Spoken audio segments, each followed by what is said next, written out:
Onda Under. Juan José Santos, curador de la muestra Under Resistencia Cultural en el Trole y Matucana 19, sigue la onda inmersiva en los testimonios del Under chileno de los 80. A veces sumergiéndonos en datos y anécdotas desconocidas, y otra subiéndonos a la cresta de la ola junto a sus icónicos protagonistas. Hola, hola, hola, hola a todos y a todas. Estamos en Onda Under. Yo soy Juan José Santos, el curador de la exposición Under, que está en el Museo Nacional de Bellas Artes hasta el próximo 24 de diciembre. No se lo pierdan. Estamos hoy con Rosa Lloret.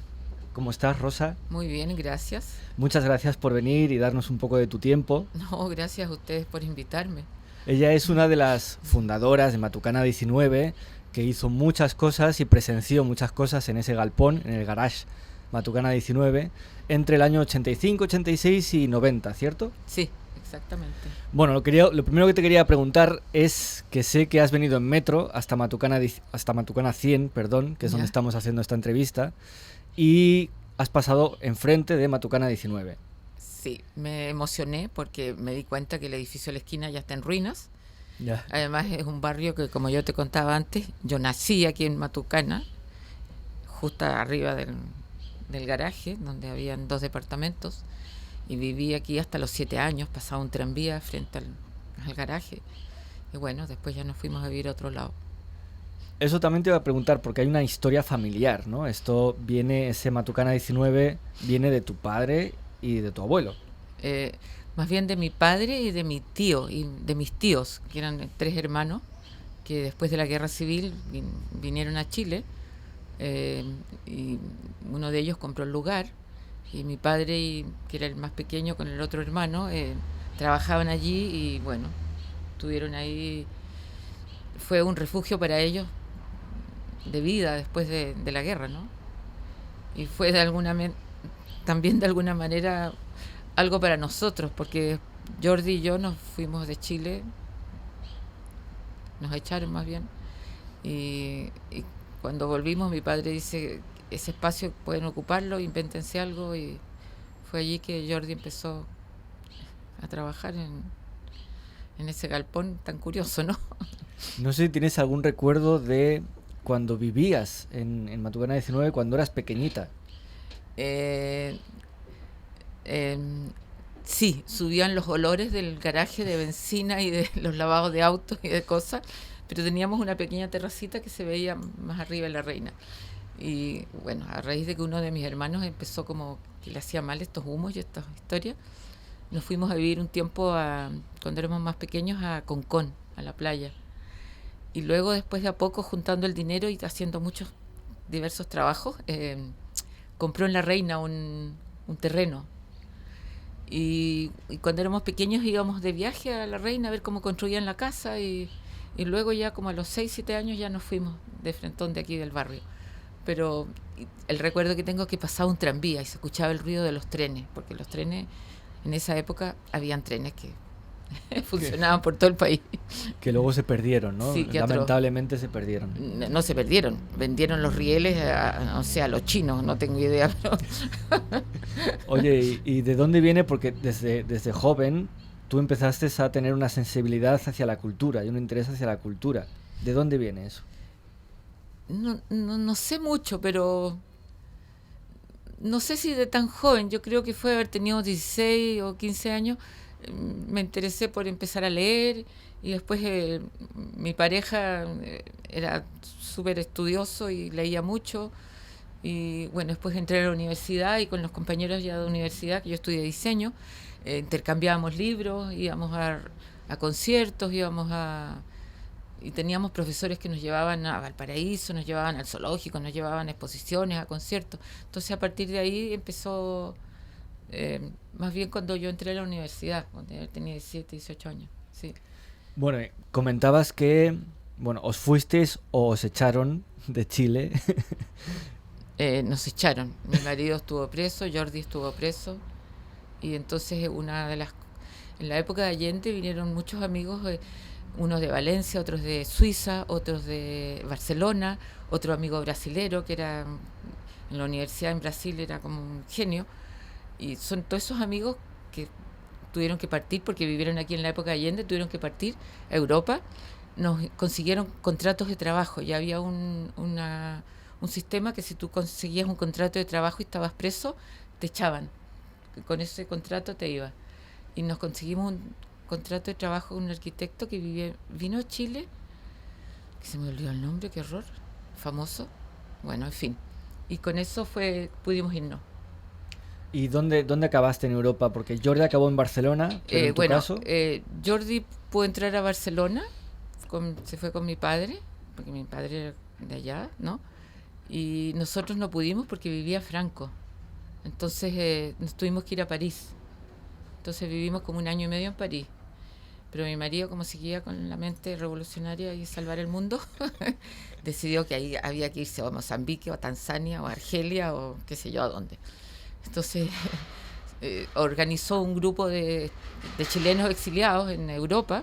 Recorrimos varios lugares, varios países, y formó un grupo como de 20 personas, se llama Equipo Pluridisciplinario, y consiguió un contrato con Boumediene para construir 200 colegios para la ciudad de Argel. Entonces, bueno, empezó con esa cosa y siendo que en París había conseguido un buen trabajo, y ya después que... Primero vivíamos en una iglesia que nos consiguió el amigo suizo, que su padre era cura de no sé qué iglesia evangélica, y vivíamos en la torre en la Bastilla, en la calle Rue Pasteur Wagner. Bueno, y ahí vivimos un tiempo, yo con los 2 niños pequeños, y bueno, después ya cuando se consiguió este contrato y este buen trabajo en Argelia, nos fuimos a Argelia. Y ahí vivimos como 7 años trabajando en Argel. Primero llegamos a un pequeño pueblo que se llamaba Sidi Moussa, muy cerquita, pero después ya fue en Argel mismo. Un país maravilloso, árabes maravillosos, buenos amigos argelinos. Yo me habría quedado cuando después le dio por irse a Nicaragua, que había que hacer algo para echar a Somoza. Y bueno, y entonces él partió, yo le dije, ya, no más revoluciones, no más países raros. Me fui a Barcelona con los niños. Y me imagino que en ese momento empiezan las conversaciones con Jordi, con tu hermano. Sí, Jordi, para regresar a Chile. Claro, Jordi había empezado a estudiar arquitectura ya 4 años, y un día le dijo a mi papá, ¿sabes qué? Quiero ser escritor. Entonces mi papá fue a la Rambla, le compró una máquina de escribir Underwood y le dijo, escribe. Pero ya el Jordi estaba metido ahí en grupos en la universidad para apoyo a Chile, y quería ver qué estaba pasando aquí. Entonces, bueno, él se vino primero, y mi padre tenía una casa en La Reina, entonces ahí llegó él, y enseguida después yo ya me organicé, volví con mis 2 hijos pequeños, y bueno, y a todo esto mi marido tenía 3 hijos, y que cuando lo metieron preso, los 3 hijos, la abuela los mandó a Cuba. Cuando vivíamos en París, como vivíamos en un pisito de 1 centímetro, no pudieron llegar, pero cuando llegamos a Argelia, los hijos llegaron. Entonces eran 5 niños y un caballero que seguía pensando en la revolución. Madre mía, no me lo puedo ni imaginar. Bueno, y después cuando él parte a Nicaragua, un hijo parte con él, la hija pequeña, otro hijo parte a Bélgica, Rodrigo, donde estudia arquitectura, y otro hijo parte también a Nicaragua con él, se mete en la guerrilla, pero ahí ya finalmente conoce a otra persona, una norteamericana maravillosa, y se empareja con ella y se dedica a trabajar, y hasta el día de hoy le va bien y sigue con ella, y trabajó muchos años en CNN. Yeah. Y ahora vino a verme hace poco, estuvo ahí 1 mes en mi casa. Los hijos me quieren. Eso es importante. Oye, cuando llegáis a Chile después de tantos años fuera, ¿qué país te encontraste? ¿Qué sensaciones tenías? Era como bastante inseguro, daba como angustia todavía, porque el último tiempo antes de irnos no lo pasamos muy bien. Además, cuando tomaron preso a Jordi y a mi marido, los militares vivieron en mi casa como 2 meses. Llegaban 2 de la mañana y volvían 2 de la noche.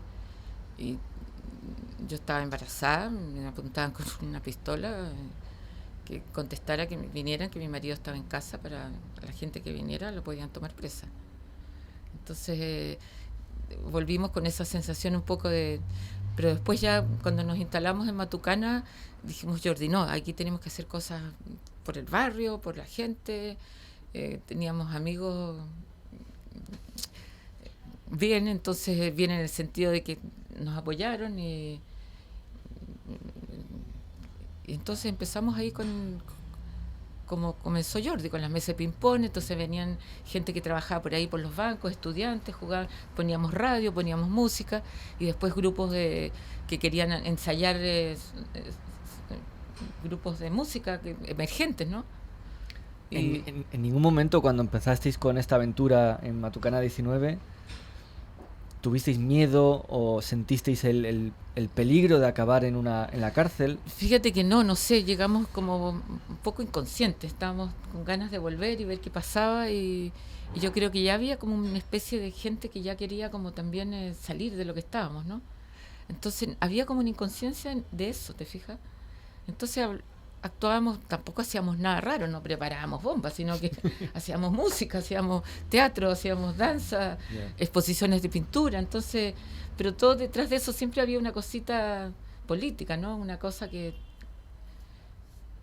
pero bueno, había más bien como, no estábamos todo el rato pensando que nos iba a pasar algo, y eso fue bueno. En la exposición Under, Resistencia Cultural en el Trolley Matucana 19, también hablamos del Trolley, que es anterior a Matucana 19. No Sí. sé si tú lo conociste. Sí, fui alguna vez, pero no. Yo tenía 2 hijos, trabajaba, iba a Matucana, entonces no tenía mucho tiempo. Los hijos no eran tan grandes, entonces el tiempo que me quedaba era como. Sobre todo los fines de semana, que llegábamos 3, 4 de la mañana de vuelta a casa con los hijos. Y en la semana, como trabajaba, no. Fui una vez, creo. Y fui también otra vez a otra cosa que había, que era como una discoteca. Genial, que no me acuerdo cómo se llamaba, tú el otro día me la nombraste. Puede ser Neo. Claro, Sí, claro, Neo. sí. Y bueno, pero no fui muchas veces al Trolley. Bien. Fui una vez a la Caja Negra, que fue la primera vez que te conté que escuché a los Electros, Sí. que eran geniales. Tenían una pequeña escenografía, había una cocina vieja, un refrigerador viejo, era como los electrodomésticos. No, y los de ellos eran totales, sí. El Galpón Matucana 19 alojó exposiciones, conciertos, performances, etcétera, etcétera. Pero también en la parte de arriba había Sí, piezas en las que vivía gente. habían 2 departamentos, no eran piezas. Había un departamento que en el momento cuando llegó mi familia, mis tíos y mi padre, en un momento había un departamento, no en un momento, había un departamento grande que tenía chimenea, donde vivía el tío mayor, el heredero, porque en España funciona el heredero, y vivía en el departamento grande con chimenea, que tenía 2 hijos. Y en el departamento al frente vivía mi padre con el tío Fermín, que era el más pequeño. Después mi padre se casa, entonces vivía mi padre, mi madre, la mamá de mi mamá, que era la abuelita. Yo siempre pensé que mi papá se casó con mi abuelita, no con mi mamá.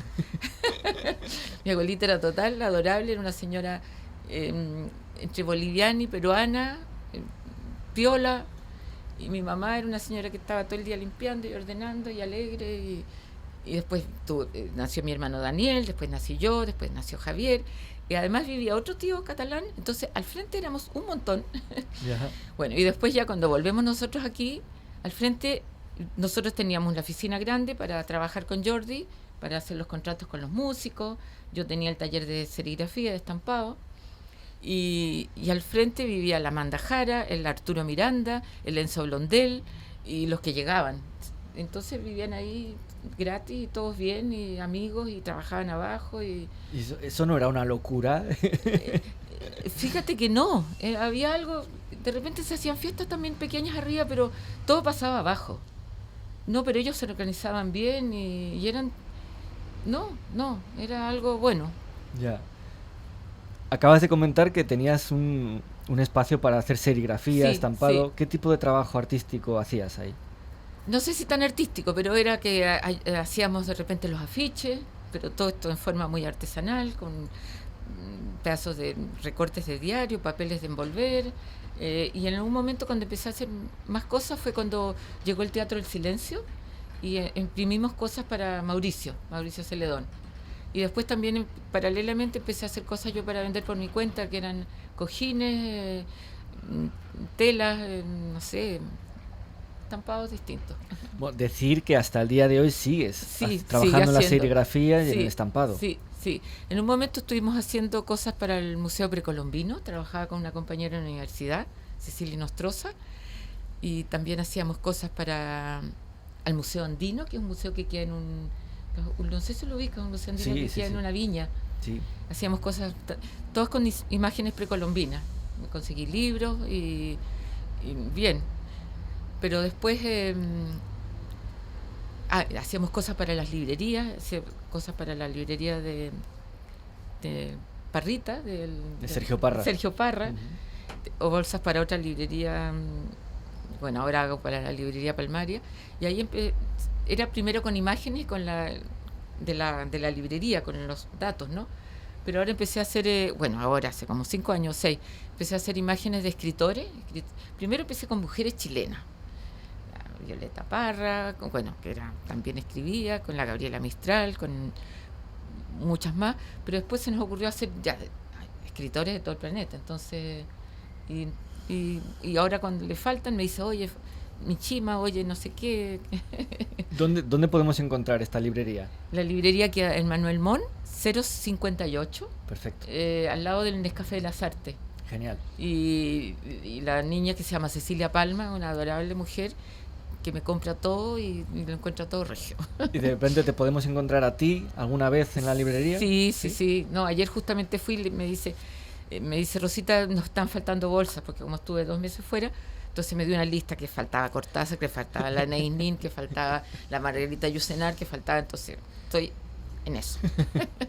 Bueno, volviendo a Matucana 19, a este periodo de los 80, en el que ocurrieron muchas cosas, muchas actividades culturales bajo dictadura, ¿Mm? ¿cómo os acogió el barrio? La gente que vivía en Matucana, cerca de, alrededor de Matucana 19, ¿estaba feliz de que estuvierais Sí. allí? ¿Sí?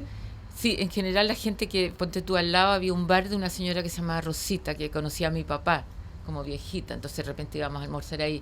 No, y el barrio era acogedor, tampoco nosotros hacíamos escándalos, te fijas, era como algo progre para el barrio, la gente que estaba en la universidad, los jóvenes que eran muy jóvenes, 14, 15, de colegio y otros de la universidad más grandes, venían ahí a ver qué estaba pasando, que era la hora de jugar ping-pong, poníamos música.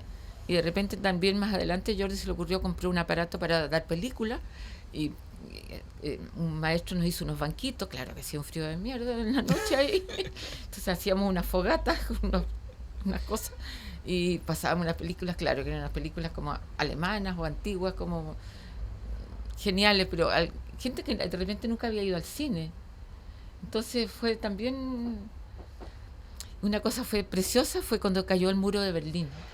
Trajimos una televisión chiquitita y habíamos montones ahí mirando este acontecimiento, un poco menos que llorando, porque fue algo emocionante, fue algo... Bueno, y después también yo tenía una pareja en esa época, Víctor Hugo Codocedo, que organizó con unos otros amigos de la universidad una exposición relacionada con los autos que hubo ahí, como era un garaje. Entonces pintaron... Hay una revista por ahí, no sé si la has visto, donde salen estos autos. Cada chico cogió un espacio y pintó un auto de frente y ponía las marcas. Y eso fue... Eso, la colectiva Burlitzer, ¿no? Se Claro, llamaban. claro. Burlitzer, porque Víctor tenía como una obsesión con los Burlitzer. Y una vez fuimos a un lugar donde vendían Burlitzer y, no sé, compró uno y lo pusieron en otra exposición que hubo en el centro. En Galería Bucci. Galería Bucci, Sí. que ese señor los amaba. Sí. Y también Víctor hizo una exposición ahí súper genial. En esta exposición recreamos en parte esa gran instalación que hizo Matucana 19, Víctor Hugo Codocedo, Eclipse 2, Con el caballo. que metió un caballo vivo. Sí. ¿Qué recuerdas de esa instalación? No, me recuerdo, bueno, nosotros vivíamos en esa época vivía con Víctor y en La Reina nos conseguimos donde que nos podíamos un caballo. Y en la casa había un perro que yo había recogido, no me acuerdo ni cómo se llamaba. Y trajimos el caballo de La Reina con otro señor y el perro acompañó al caballo hasta Matucana. Y después el perro, no sé si volvió en taxi, pero el perro volvió de vuelta a La Reina solo después de una semana. No, eso fue... No, y después ahí estaba la bandera que fuimos a comprar por no sé dónde, una bandera gigante que la tiene nuestro querido amigo de la D21. Pedro Montes. Sí, no, es amoroso. Él me compró algunas cosas de Víctor. Y un reloj nos conseguimos. Y en esa bandera, una película de Morneau, Nosferatu, preciosa, que se proyectaba. Y hay unas fotos de Brandmeier muy lindas que le tomó. Sí. Eran amigos ellos, eran compañeros de universidad. Hay un documento que incorporamos también en la muestra, que es el cuaderno que escribió Codocedo durante esa época. Sí, Y la hoja que hemos abierto es muy curiosa porque él, con su puño y letra, comenta que después de tanto esfuerzo, tanto trabajo para hacer Eclipse 2, y como que no hubo la acogida que él esperaba. Tenía una pequeña desilusión con la acogida. es que yo siento que quizás la gente del barrio no entendía esta cosa tan conceptual de su arte, ¿te fijas? Pero él era genial. Mira, yo te iba a decir, los domingos con Víctor, porque normalmente los domingos son medio aburridos, ¿no? A no ser que no tenga un buen libro. Pero los domingos con Víctor eran geniales. Siempre estaba planeando qué hacer. Yo tengo cuadernos de él todavía, ¿te fijas? Qué inventar, qué hacer. Además siempre venía a la casa de visita el Eugenio Dittborn, el Carlos Lepe. Yo no sé si el Carlos Lepe estaba enamorado de lo que, pero venía, ¿Ah, sí? no sé, pero siempre eran muy geniales, estaban inventando cosas atómicas. Y sí, no, la vida con él fue linda. De todas las cosas que pasaron en Matucana, que fueron muchas y muchas, me gustaría que recordaras alguna que para ti dejó una huella especial, una marca especial. Bueno, hay varias cosas. Una de las cosas importantes fue el concierto de los Electro, que fueron estos grupos de españoles que andaban buscando grupos emergentes en Latinoamérica, ¿se Sí, llamaba? televisión española. Televisión española. Entonces nos contactaron a mí y a Jordi y nos dijeron, escojan ustedes algún grupo que quisieran que toquen. Bueno, los Electros nosotros los amábamos y les propusimos, fuimos a la casa de ellos, ellos propusieron un afiche súper bueno, empezaron a prepararse. Nosotros paralelamente contratamos un grupo de electrógeno para que tuviéramos luz, porque normalmente cortaban la luz. Y vinieron amigos de Valparaíso, bueno, de todos lados, estaba repleto y fue súper, súper bonito. Después otra cosa emocionante fue las 3.000 mujeres, Ajá. que duró muchos días, como te contaba, había hasta una olla común y mujeres de población. Entonces era una mezcolanza de gente de todos lados, te fijas, porque también venían pijos de por allá arriba, ¿qué pasaba aquí abajo? Gente del barrio, los punk, no sé, había un señor que acomodaba autos ahí que era bien curado, pero era adorable, y encontró hasta una habitación que le hicimos ahí que dormía ahí. Se me olvidó el nombre, porque a estas alturas se me está olvidando todo ya. Pero bueno, después otra cosa fue genial, lo que hicieron Pedro Lemebel y Pancho Casa. Esta cosa en un homenaje a Tiananmen, que es estas bolsas de basura con tripas en pelota, y ellos los dos eran muy loquillos, y el Pedro era un weón genial. Sí. No sé si leíste el último libro de Óscar Contardo. Sí, O sea, sí, claro. a mí me lo regaló Óscar porque mi vecino vive al frente, y cuando veo que sale a pasear el perro bajo para conversar con él. Y es verdad que fue un estudioso de todo, cómo fue la vida de Pedro, que no fue fácil. En un momento él hizo unos cumpleaños, que vivía en una callecita en Bellavista, y hacían unos cumpleaños que iba todo Dios, y era un weón genial. Hay cosas que se podrán contar y cosas que no se podrán contar, ¿no? Me imagino, pero todos tenemos algo así, ¿o Me no? imagino. No sé, bueno, quería preguntarte, cuando estabais ayudando, organizando estas actividades, ¿pensabais o sentíais que estabais haciendo algo que podría trascender en el tiempo, que sería importante, No. que sería recordado? No, nunca jamás. Siempre hacíamos las cosas, vivíamos los momentos, ¿te fijas? Llegaba un grupo que quería tocar y ensayar, y ahí tenían el lugar. Si tenían 3 pesos pagaban, si no también. Después todo se iba inventando como muy espontáneamente, ¿te fijas? Yo siento, al menos yo no sé si uno tenía tanta conciencia de que era importante lo que hacíamos. Éramos, no sé, se hacía todo con muy poco, y los que colaboraban genial, y los que no, había algo como muy de hermandad con la gente que estábamos ahí, te fijas, los que vivían ahí, algunos hacían cosas, otros no tanto, pero fueron tiempos muy, muy geniales, pero también muy sin darnos mucha cuenta de lo que hacíamos.